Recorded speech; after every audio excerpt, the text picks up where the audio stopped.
میرے عزیز دوستو، زندگی میں انسان کوئی بھی ارادہ کرتا ہے، کوئی بھی پروگرام بناتا ہے تو وہ چاہتا ہے کہ میرے ارادے، میرے پروگرام اور میں نے جو نیتیں کی ہیں وہ منزل مقصود تک پہنچ جائیں۔ ارادہ ہر انسان رکھتا ہے، ضروری نہیں ہے کہ سب کی منزل بھی میسر آئے۔ کچھ لوگوں کا مقدر رستہ بھی ہوتا ہے، کچھ لوگوں کا نصیبہ، کچھ دیر کا سفر بھی ہوتا ہے۔ بہت سارے لوگ اسلام نافذ کرنے کی ٹرین پر سوار ہوتے ہیں، لیکن اسلام آباد آتا ہے تو منزل کو پہنچ جاتے ہیں، اور اسلام کی ٹرین سے اترتے دکھائی دیتے ہیں۔ ضروری نہیں ہوتا سب کے حصے میں نتیجہ بھی آئے، لیکن جد و جہد کرنا، کوشش کرنا، سفر کو جاری رکھنا، یہ مومن کی ذمہ داری ہے۔ میں یہ دیکھ رہا ہوں کہ آج کل تیزی کے ساتھ ہماری ملت کے جوان تھوڑے سفر کے بعد تھکنے لگیں، تھوڑا رستہ طے کرنے کے بعد مایوس گفتگو کرنے لگیں۔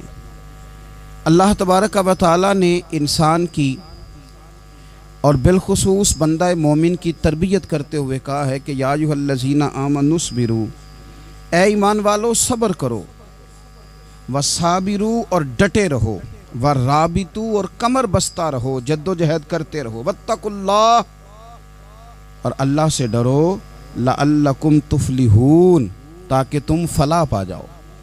صبر کرو، ڈٹے رہو اور جد و جہد جاری رکھو، ورابطوا کمر بستہ رہو، پڑھتے رہو۔ میدان کربلا کے اندر دو چیزیں جو سب سے زیادہ نمایاں ہیں اور جو سب سے زیادہ واضح ہیں، جو بڑی نکھری ہوئی ہمیں دکھائی دیتی ہیں، اور وہی دو چیزیں ہیں جس کی آج ہمارے اندر تیزی سے کمی ہوتی جا رہی۔ بڑے یہ شکایت کرتے ہیں کہ آپ نوجوانوں کو سمجھائیں، ان کو جلدی کاہے کہ یہ حالات ٹھیک ہو جائیں گے۔ بعض جگہوں پہ چھوٹے یہ کہتے ہیں کہ ابا جی سے اور دادا جی سے آپ یہ کہیں کہ کام اپنے وقت پہ ہونا ہے، جلد باز نہ ہوا کریں۔ میدان کربلا نے انہی دو چیزوں کا ہمیں سبق دیا ہے۔ وہ چیزیں کیا ہیں؟ ایک صبر، ایک استقامت۔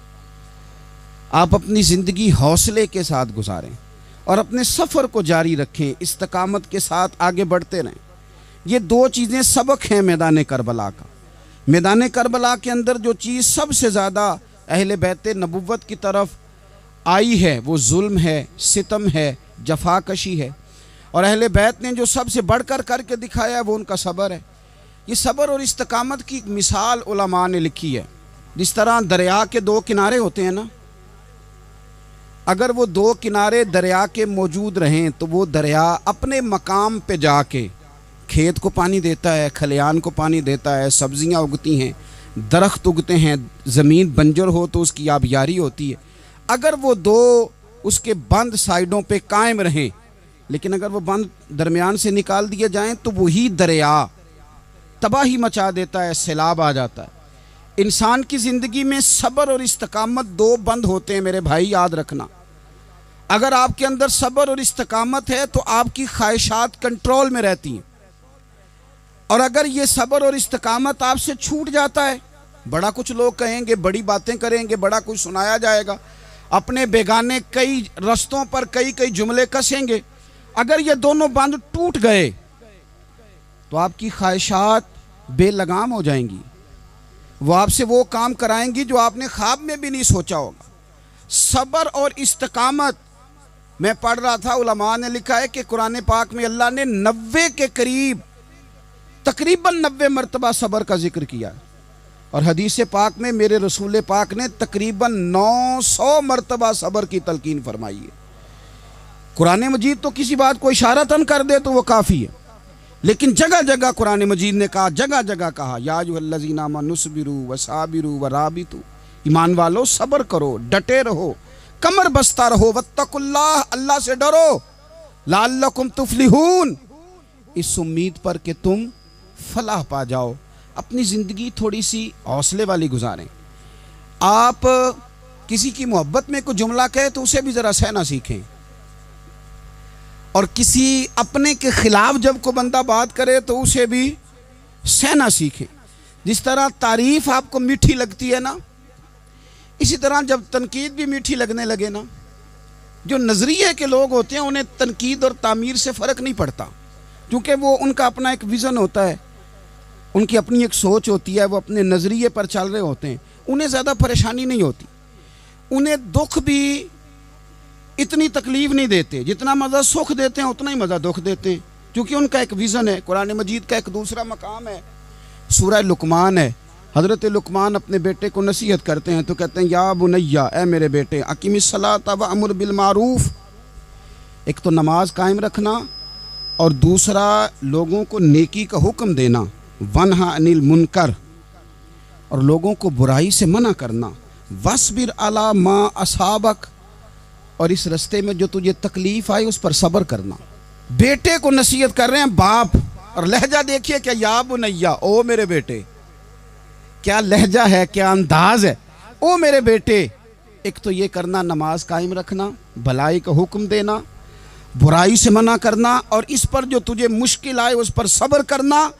اور پھر کیا کہتے ہیں، قرآن مجید کا انداز دیکھیے، فرمایا ان ذالک من عزم الامور، بے شک یہ بڑی ہمت والے کام ہیں، نیکی کا حکم دینا، برائی سے منع کرنا، نماز پڑھنا اور مصیبت پر صبر کرنا، یہ ہمت والے کام ہے پتر، ہمت والے کام ہے، ذرا ڈٹ کے کرنا، بے حوصلہ نہ ہونا۔ ایک بزرگ بیٹھے تھے، اللہ کے نیک بندے بھی تھے اور تجارت بھی کرتے تھے، لاکھوں کا کاروبار تھا، بزرگ بیٹھے ہوئے ہیں تو اچانک خبر ملی کہ حضرت صاحب پڑھا رہے تھے سبق، خبر ملی کہ آپ کا وہ جو ایک جہاز تھا نا مال بردار، وہ جہاز آپ کا ڈوب گیا پانی میں۔ فرمانے لگے الحمدللہ، سبق پڑھاتے رہے، 2-4 گھنٹے گزرے تو ایک بندہ پھر آیا، اس نے آ کے کہا حضور مبارک ہو، وہ جو جہاز ڈوبنے والی خبر تھی وہ غلط تھی، وہ جہاز آپ کا بالکل ٹھیک ٹھاک ہے، لاکھوں روپے بچ گئے۔ فرمانے لگے الحمدللہ۔ سبق اسی روٹین سے پڑھاتے رہے، پہلی نقصان کی خبر آئی تو پھر بھی الحمدللہ، اور دکھ کی خبر آئی پھر بھی الحمدللہ، سکھ کی آئی تو پھر بھی الحمدللہ۔ سبق اپنی روٹین سے پڑھاتے رہے، سفر جاری رہا، رکے نہیں۔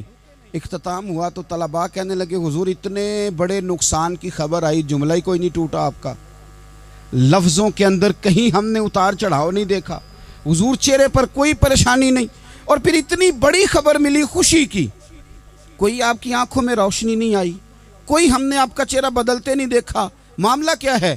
تو فرمانے لگے معاملہ ایک ہی ہے، دکھ بھی رب کی طرف سے ہے، سکھ بھی رب کی طرف سے ہے، تو دکھ قبول محمد بخشا راضی رہن پیارے، اگر سارا کچھ اسی کی جانب سے ہے تو یہ تو کوئی بات نہ ہوئی کہ دکھ آنے پہ بندہ کہے ہو یہ کیا بن گیا، سکھ آئے تو بندہ کہ دیکھا میں نے محنت کی تھی تو کامیاب ہو گیا۔ امام علی مقام رضی اللہ تعالیٰ عنہ کی فکر کو سمجھ جاؤ، جب وہ مصطفیٰ کریم کے کندھوں پہ تھے پھر بھی الحمدللہ، اور جب ان کا سر نیزے کی نوک پہ تھا پھر بھی الحمدللہ۔ کسی مقام پر کسی جگہ بھی حسین ابن علی شکوہ کرتے نظر نہیں آتے، سیدنا امام علی مقام ہر مقام پہ کہتے ہیں الحمدللہ الحمدللہ الحمدللہ۔ جب تک وہ مسجد نبوی کے منبر پر جلوہ فراز تھے اور جب تک زمانہ ہاتھ باندھے ان کے سامنے کھڑا تھا پھر بھی الحمدللہ، اور جب ان کے بچوں کے ہاتھوں میں ظالموں نے زنجیریں ڈال دیں تو پھر بھی الحمدللہ، جب تک سورج چاند بھی سیدہ زینب کے گھر کے قریب سے گزرتے تھے تو ذرا تھوڑی نظر ہٹا کے گزرتے تھے، مالک پھر بھی الحمدللہ، اور جب شام کے بازار میں پردیسی بہن اپنے بھائی کا کٹا ہوا سر لے کے سفر کر رہی تھی تو پھر بھی الحمدللہ۔ مارو مارو نہ مینو مار مکاؤ، میں کوئی عذر نہ پیش لے آواں تے جے سونا ہی میرے دکھ وچ راضی، جے سونا ہی میرے دکھ وچ راضی تے پھر سکھ نو چلے ڈاواں۔ یہ الحمدللہ کا مزاج لاؤ، یہ روز جو گھر میں لڑائی کرنا، روز اختلاف رائے کی بات کرنا، روز کبھی کسی کی غیبت کرنا، کبھی کسی کی کرنا، کبھی کسی چوک میں بیٹھ کے شکوہ کرنا، کبھی کسی چوک میں بیٹھ کے شکوہ کرنا، کبھی کہنا کہ فلاں جگہ میں ناکام ہو گیا، فلاں کی وجہ سے ہو گیا، یہ کچھ شیوا ہے مسلمانی کا؟ مسلمان ہر حال میں اللہ کی تسبیح پڑھتا ہے، مسلمان ہر حال میں اپنے رب کو یاد کرتا ہے، وہ کہتا ہے بہار ہو کے خزاں لا الہ الا اللہ، خودی کا سر نہاں لا الہ الا اللہ، خودی کا تیغ فساں لا الہ الا اللہ۔ اور اگرچہ بت ہیں جماعت کی آستینوں میں، اگرچہ بت ہیں جماعت کی آستینوں میں، پر میری مجبوری ہے نا، مجھے ہے حکم اذاں، لا الہ الا اللہ، اپنی ڈیوٹی کرتا ہے وہ اپنے کام لگا رہتا ہے۔ آپ کبھی پلٹ کر میرے رسول پاک صلی اللہ تعالی علیہ وسلم کی خوبصورت زندگی کو دیکھیں نا، خوبصورت زندگی کو۔ میں کیا کروں، ہمارے مزاجوں میں باتیں ایسی آتی جا رہی ہیں، ہم انتظار کرنے کو تیار ہی نہیں۔ ابھی محنت کیا تو شام کو رزلٹ آنا چاہیے۔ جو پوری 5 دن نماز پڑھ لیتا ہے وہ کہتا ہے ابھی میں ولی نہیں بنا، اتنے دن ہو گئے نماز پڑھتے۔ جو پورا 40 دن پراپر طریقے سے درود پاک پڑھ لیتا ہے وہ کہتا ہے دیکھو مجھے ابھی تک زیارت ہی نہیں ہوئی نبی پاک صلی اللہ علیہ وسلم۔ جو ابھی کل آیا ہے اور کل ابھی اس شخص نے آ کر کے شروع کیا ہے سلسلہ، تو کہتا ہے اوہو میرا معرفت والوں میں نام کب آئے گا؟ وہ بھائی لوگوں کی زندگیاں گزر گئی، لوگوں کے احوال گزر گئے۔ میں بیٹھا تھا بزرگوں کی خدمت میں، تو ایک شخص نے آ کے کہا حضور میں آپ کے لیے سلام لایا ہوں فلاں عظیم ہستی کا۔ تو حضرت صاحب نے اس کو تھپکی دی، فرمانے لگے پتر میں انہیں جوگا نہیں، تینوں کوئی پلیکھا لگ گیا ہے، میں بدکار پرانا خادم، میں نہیں اس قابل یار، یہ تجھے غلطی لگ گئی ہے، مجھے تو اپنے اعمال کا پتہ ہے، میں موجود تھا اور صاحب علم و فضل بندے کے پاس تھا۔ کہنے لگے پتر میں نہیں اس قابل، مہربانی کرنا تو میرے لیے دعا کر، اللہ تعالیٰ میرے اوپر رحمت کر دے اور کوئی رستہ کھل جائے۔ اور سجنوں سنو، حضرت عمر فاروق جیسا بندہ میرے رسول پاک صلی اللہ علیہ وسلم کے غلاموں میں مولا علی شیر خدا کا مرتبہ کون جان سکتا ہے؟ حضرت علی کہا کرتے تھے میرا دل کرتا ہے اس طرح کے اعمال لے کے اللہ کی بارگاہ میں جاؤں جو اعمال سیدنا فاروق اعظم کے ہیں۔ اتنا صالح بندہ، اتنا پرہیزگار بندہ، لیکن حضرت عمر فاروق کے انتقال کا وقت آیا تو لوگ ان کی تعریفیں کرنے لگے، عمر کی بڑی بات ہے، عمر کی بڑی بات ہے۔ تو حضرت عمر رو پڑے، فرمانے لگے میرے لیے دعا کرو، مجھے درجہ کوئی بھی نہ ملے، بس میریاں نیکیاں اور بدیاں برابر برابر ہو جائیں، میں معاف کر دیا جاؤں، نیکی اور بدی برابر برابر ہو، چھوڑ دیا جاؤں۔ درجوں کا تو معاملہ بڑا آگے کا ہے، اتنی جلدی، اتنی سپیڈ، اتنی ہمیں جلد فٹافٹ ہو جائے، سویرے ہو جائے۔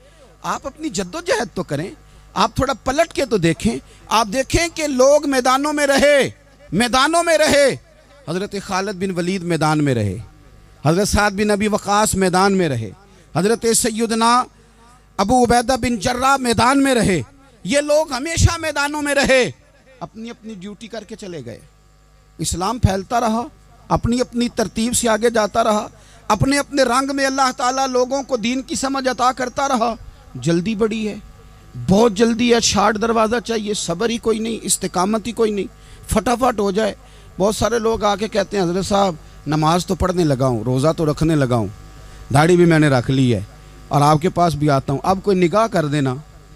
تو میں کہتا ہوں یہ جو نماز آپ نے شروع کی ہے یہ بغیر نگاہ کی ہو گئی ہے، یہ جو آپ آنا شروع ہو گئے ہیں تو اس کو آپ نگاہ نہیں سمجھتے، اور یہ بھی میری نگاہ نہیں، پریشان نہ ہو جائیے گا، یہ بھی اللہ رسول کی نگاہ ہی ہے۔ او خدا کے بندو، تھوڑا سا اپنی زندگی میں صبر اور استقامت کو لاؤ، تھوڑا رستے پہ چلنا سیکھو۔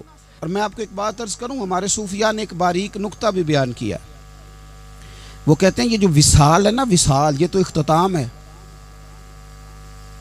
ملاقات تو فنا ہے، جو مل گیا وہ تو گیا، جس کی ملاقات ہو گئی وہ تو گئے تھے نا جناب موسیٰ ملنے، پھر کیا ہوا تھا؟ جس کی ملاقات ہو گئی وہ تو گیا۔ اصل کام کیا ہے؟ اصل کام اس کے رستے میں رہنا ہے، اصل کام تو یہ ہے کہ تو اس رستے پہ ہے کہ نہیں جس رستے پہ تجھے کھڑا کیا تھا، ان راہوں کا تو مسافر ہے کہ نہیں، تو نقش قدم تلاش کر، نقش قدم۔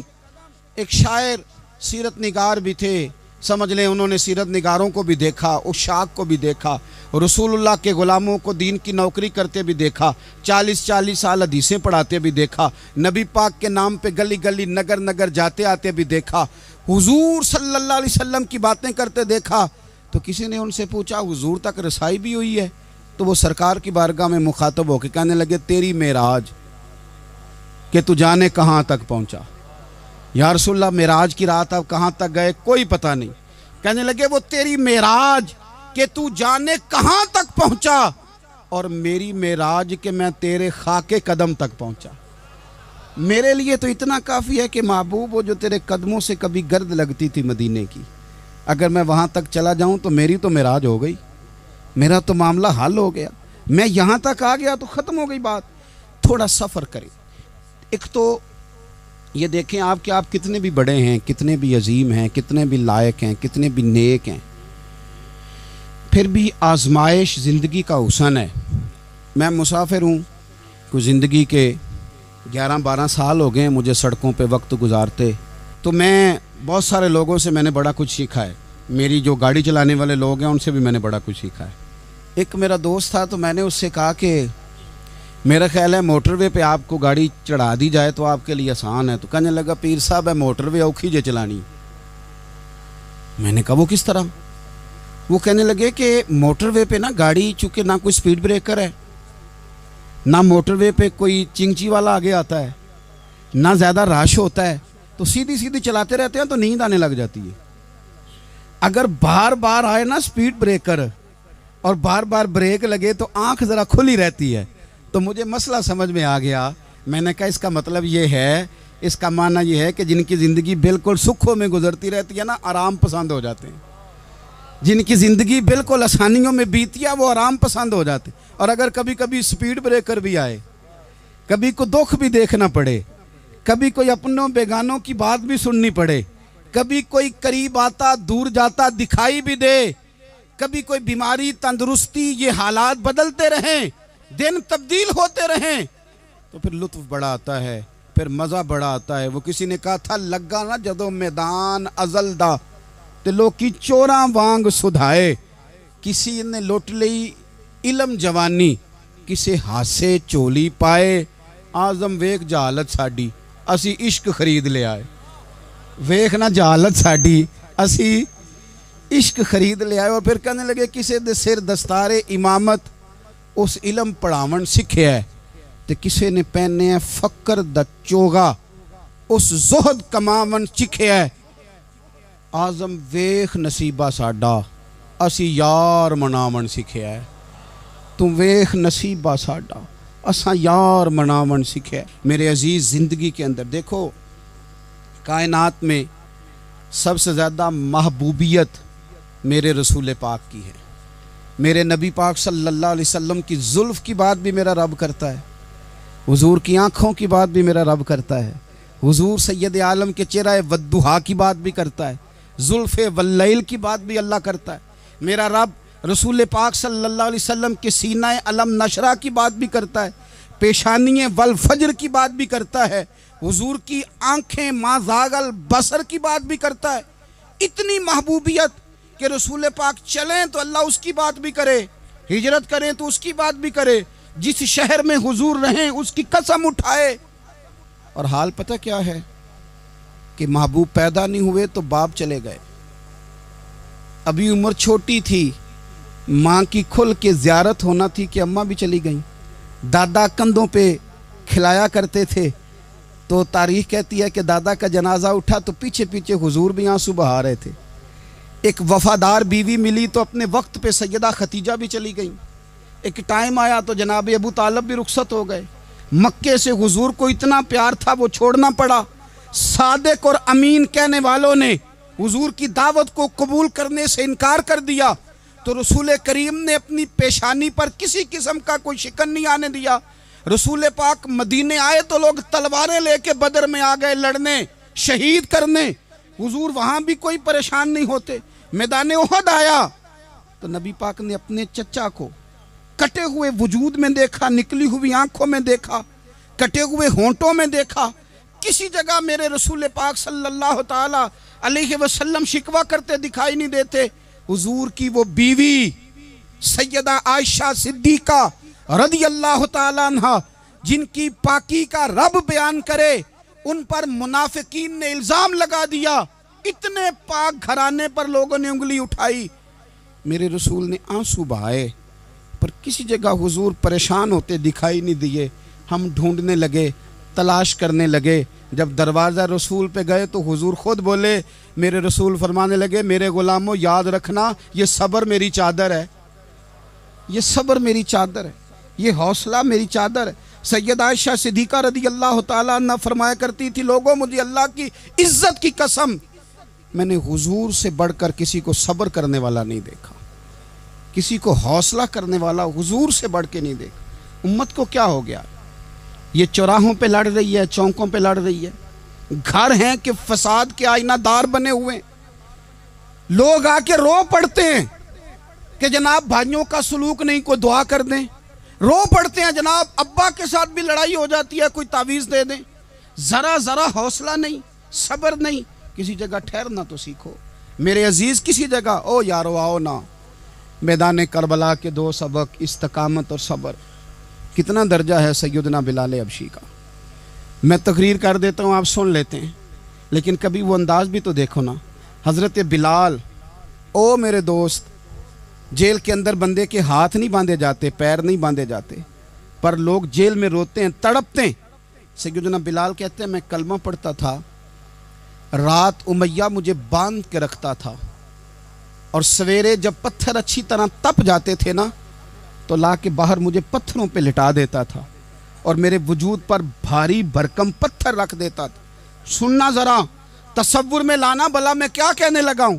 حضرت حسان بن ثابت رضی اللہ تعالیٰ عنہ فرماتے ہیں میں مکہ مکرمہ آیا حج یا عمرے کے لیے، تو میں نے مسجد نبوی کے جو آج مؤذن بلال ہیں، میں نے ان کا یہ رنگ دیکھا کہ مکے کے بچوں نے ان کے گلے میں رسی باندھ کے نا تو ہاتھوں میں پکڑی ہوئی ہے، اور مکے کے بازاروں میں نا ان کو کھینچتے ہیں، لے جاتے ہیں۔ میں نے ایک شخص سے پوچھا یہ کیا ماجرا ہے، کیا معمہ ہے؟ تو بتانے والوں نے بتایا کہ یہ کالے رنگ کا حبشی غلام مار سارا دن کھاتا ہے، اس کے ساتھ لوگ وہ سلوک کرتے ہیں جو اذیت ناک اور خوفناک ہے، سارا دن مار کھاتا ہے پر اپنی زبان پہ خدا کا نام لیتا رہتا ہے، محمد مصطفیٰ کا نام لیتا رہتا ہے۔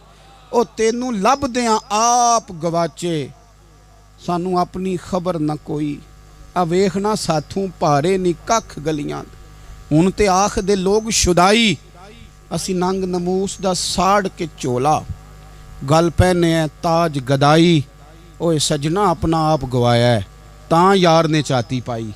بھائی اس طرح کا لوگوں نے بھی انداز دیکھا، لیکن ہمارا یہ حال ہے کہ کسی جگہ بھی ٹھہراؤ نہیں، کسی جگہ بھی ٹھہراؤ نہیں، کسی جگہ بھی صبر نہیں، کسی کام پر بھی استقامت نہیں۔ ہماری دوستیاں روز ٹوٹتی ہیں، تعلقات روز کمزور پڑتے ہیں، ہم بڑے جوش کے ساتھ آگے بڑھتے ہیں اور بڑے بڑے اعلانیہ وعدے کرتے ہیں۔ کون سی چیز ہے جو ہمیں کمزور کر دیتی ہے؟ سوائے اس کے کہ ہمارا نفس کمزور ہے، سوائے اس کے کہ ہمارا نظریہ کمزور ہے، سوائے اس کے کہ ہمارے اندر وہ طاقت نہیں جو ہمیں استقامت پہ لا کے کھڑا کرے، جو ہمارے اندر حوصلہ پیدا کرے۔ یاد رکھنا میدان کربلا کے اندر حضرت سیدنا امام حسین رضی اللہ تعالیٰ عنہ کا جو حوصلہ تھا وہ اتنا مثالی تھا، اتنا مثالی تھا، اتنا مثالی تھا۔ ایک جنازہ گھر میں اٹھ جائے نا، اور خدا معاف کرے وہ کسی جوان کا ہو، تو بوڑھے کی کمر کئی روز کھڑی نہیں ہوتی۔ لیکن کربلا کے اس شاہ سوار کی کہانی بھی سننا میرے بھائی، جو اپنے کندھے پہ صبح سے لاشیں اٹھا کے لا رہے ہیں، صبح سے امام علی مقام لاشیں اٹھا کے لاتے ہیں۔ حضرت قاسم بن حسن کا لاشا اٹھا کے لا کے رکھا، حضرت علی اکبر شہید ہو گئے، آواز دی ابا جی سنبھالنا، تو لاش مبارک اٹھا کے رکھی، جناب علی اصغر کی لاش اٹھا کے رکھی۔ بھائی بڑے پیارے ہوتے ہیں، بڑے ہی پیارے ہوتے ہیں، نہ مانے ہم اپنی اولادوں کے سامنے، پر بڑے پیارے ہوتے ہیں، جتنا مرضی شکوہ کریں۔ بھائی پائیاں دیاں باواں ہوندے تے بھائی پائیاں دے ویری، بڑے پیارے ہوتے ہیں، کیا کریں بھائی جو ہوئے نہیں ان کی تکلیف سہی جاتی۔ حضرت عباس رضی اللہ تعالیٰ عنہ کو جب امام علی مقام اٹھا کے لا رہے تھے تو 1 منٹ کے لیے رکے اور کہنے لگے اللہ اب میری کمر کمزور پڑ گئی ہے، میرا بھائی چلا گیا تو پیچھے سے نا کچھ کمزور پڑ گئی ہے۔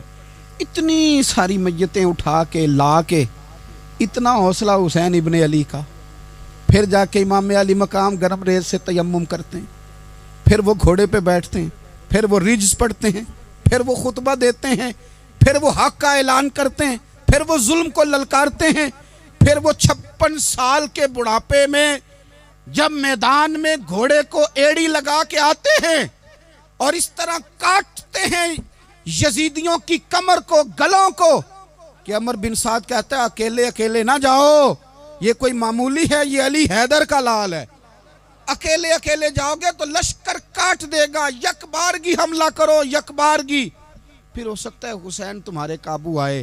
امام علی مقام میدان کربلا میں جب تیر کھا رہے تھے تو تجھے حوصلہ سکھا رہے تھے، مجھے حوصلہ سکھا رہے تھے۔ جب وہ میدان کربلا میں نیزے کھا رہے تھے، زخم لے رہے تھے تو ڈٹنا سکھا رہے تھے، حوصلہ کرنا سکھا رہے تھے۔ بات بات پہ کمزور پڑنے والوں، ملت کے جوانوں، ابھی تو تم نے بہت سارے اجالے لانے ہیں، ابھی تو کئی اندھیروں سے لڑنا ہے، ابھی تو کئی شمع جلانی ہے، ابھی تو بہت سارے گھر ہیں جو منتظر ہیں کہ تم انقلاب لاؤ گے، ابھی تو بہت ساری آبادیاں ہیں جہاں تم نے امن قائم کرنا ہے، ابھی تو بہت سارے شہر ہیں جہاں سے تم نے ظلم مٹانا ہے، ابھی تو بہت ساری جگہ ہیں جہاں تمہارے نام کے دیپ جلیں گے، جہاں تم جا کے اسلام کے نام کی تختی لگاؤ گے، ابھی تو بہت سارے مینارے ہیں جن پہ تم نے لا الہ الا اللہ محمد الرسول اللہ کے نام کا جھنڈا لگانا ہے، ابھی تو آگے بڑھنا ہے، ابھی تو بہت سارا کام کرنا باقی۔ اقبال کہنے لگے کہ وقت رخصت ہے کہاں، کام ابھی باقی ہے، اور لوگوں نور توحید کا اتمام ابھی باقی ہے۔ اور ایک شاعر اور بولے، وہ کہنے لگے مسلمانوں نہ گھبراؤ، خدا کی شان باقی ہے، ابھی اسلام زندہ ہے، ابھی قرآن باقی ہے۔ کافر کیا سمجھتے ہیں جو ہم سے روز الجھتے ہیں، ابھی تو کربلا کا آخری میدان باقی ہے، ابھی تو بڑھنا ہے، آگے سفر کرنا ہے۔ کمزور نہ پڑیں، اپنی زندگی کے اندر کسی جگہ بھی بیماری بھی آ جاتی ہے، تکلیف بھی آ جاتی ہے، آزمائشیں بھی آ جاتی، غریبی بھی آ جاتی، یہ آنے والی چیزیں ہیں تو آ جاتی۔ اپنی زندگی میں صرف 2 4 5 چیزوں کو لاگو کر لیں۔ ایک تو مخلص زندگی گزاریں، ریاکار زندگی نہ گزاریں۔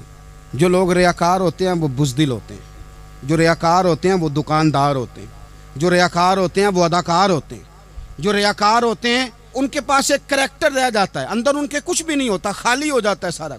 زندگی میں مخلص بنیں گے تو دلیر ہو جائیں گے، اخلاص کے ساتھ آپ زندگی میں سفر کریں، آپ مخلص ہو جائیں۔ میرے رسول پاک صلی اللہ علیہ وسلم نے فرمایا مخلص ہو جاؤ، اللہ کی رضا والے ہو جاؤ، مخلص ہو جاؤ، تمہارا تھوڑا عمل بھی تمہارے لیے زیادہ ہو جائے گا، تمہیں کفایت کر جائے گا تھوڑا عمل۔ اللہ کے علاوہ کسی سے ڈرنا چھوڑ دیں، غیر کا خوف دل سے نکال دیں، خوف نکال دیں، اپنی زندگی میں غیر کا خوف نکال دیں، نکال پھینکیں آپ امیروں کا خوف، نکال پھینکیں دنیا کیا کہے گی۔ یاد رکھنا عزتیں بھی رب دیتا ہے، ذلتیں بھی اس کی مشیت کا تقاضا ہوتی ہیں، رزق کا مالک بھی اللہ ہے۔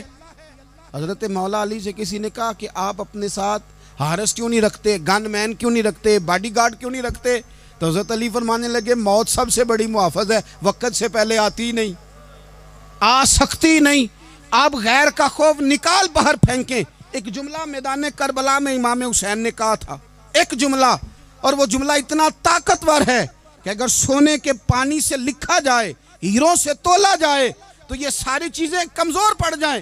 امام علی مقام میدان کربلا میں جب گھوڑے پہ سوار ہوئے، اللہ اکبر کہہ کے میدان میں آئے، اور آپ نے یزیدیوں سے کہا کہ تم ظالم ہو، جابر ہو، فاسق ہو، اطاعت تمہاری نہیں قبول کی جائے گی، اب بتاؤ لڑنا ہے کہ کیا کرنا ہے۔ جب وہ لڑنے کے لیے میدان میں آئے تو امام نے ایک جملہ کہا، فرمانے لگے لوگوں گواہ رہنا، آج میں نے عزتیں خرید لی ہیں اور ذلتیں دور کر دی ہیں۔ عزت ہے ہمارے پاس، عزت، ذلت دور ہو گئی۔ اگر اس کے ظلم سے چھپ کے بیٹھ جاتے، اگر ان تلواروں کے سامنے کمزور پڑ جاتے، اگر اس بڑے لشکر کو پیٹھ دکھا دیتے تو یہ عزت والا معاملہ، لوگوں ہم نے عزتوں کا سودا کیا، ہم نے ذلتیں بھگا دی، ہم نے وہی سودا کیا جو ہمارے اجداد کا طریقہ تھا، جو ہمارے اسلاف کا طریقہ تھا، جو طریقہ ہم نے علی المرتضیٰ سے سیکھا تھا اور نبی مصطفیٰ سے سیکھا تھا، وہ طریقہ ہم نے کر دکھایا۔ اللہ کے غیر کا خوف نکال پھینکے زندگی۔ اور تیسری بات، ہدف مقرر کریں، ہدف مقرر کریں۔ آپ کیا ہیں؟ آپ دین کے دائی ہیں، آپ دین کے مبلغ ہیں، آپ دین کو مالی سپورٹ کرنے والے ہیں، آپ اخلاقی سپورٹ کرنے والے ہیں، آپ ایک تاجر ہیں، آپ کس طرح کر کے میدان میں ہیں، آپ ایک ویلفیئر شخصیت ہیں، لوگوں کا بھلا کرنے والے، آپ کیا ہیں؟ اپنی زندگی میں اپنے اہداف مقرر کریں، بے معنی بے مقصد زندگی نہ ہم نے ہدف بڑا چھوٹا مقرر کیا ہے۔ ایک بندے کا ہدف ہے کہ میں نے کروڑ پتی بننا ہے، بن گیا وہ کروڑ پتی، اب کیا کرے؟ اب وہ ٹینشن میں ہے، کیا کروں؟ ہدف چھوٹا تھا نا، وہ پورا ہو گیا۔ ایک بندے کا ہدف تھا میں نے بڑی دکان خریدنی ہے، خرید لی، اب کیا کرے؟ اب ٹینشن میں ہے، آگے کدھر جائے؟